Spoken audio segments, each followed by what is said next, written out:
Assalamualaikum dan salam sejahtera rakyat Malaysia. Untuk makluman, saya sekarang berada di IPD Dan Wangi di mana saya baru sahaja menghantar pemakluman Perhimpunan Aman yang akan diadakan di Menara Kuala Lumpur kepada pihak PDRM.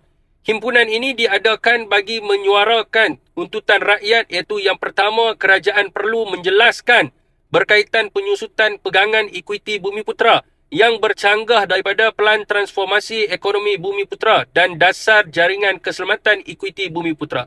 Dan yang keduanya, kerajaan perlu menanggung pembayaran hampasan melibatkan kerugian pelaburan liability serta kos-kos kerja yang telah dilaksanakan oleh Menara Kuala Lumpur Sdn Bhd.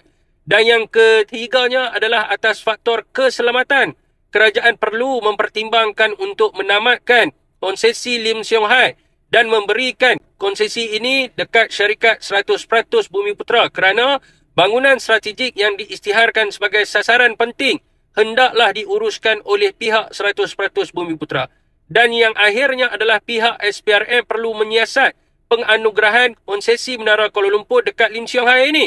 Himpunan ini akan diadakan pada 4 hari bulan Mei 2025 jam 1.30 petang di pintu hadapan Menara Kuala Lumpur. Dan merujuk dekat kes Nik Nazmi Nik Ahmad lawan pendakwa raya 2015, pihak PDRM tidak mempunyai hak untuk menghalang Perhimpunan Aman selepas pemakluman dibuat di mana selaras perkara 10 Lembagaan Persekutuan berkaitan kebebasan berhimpun oleh warga negara Malaysia. So, kepada rakyat Malaysia, jika anda akan hadir, sila tinggalkan komen di bawah di mana himpunan ini adalah demi mempertahankan ekuiti Bumiputera.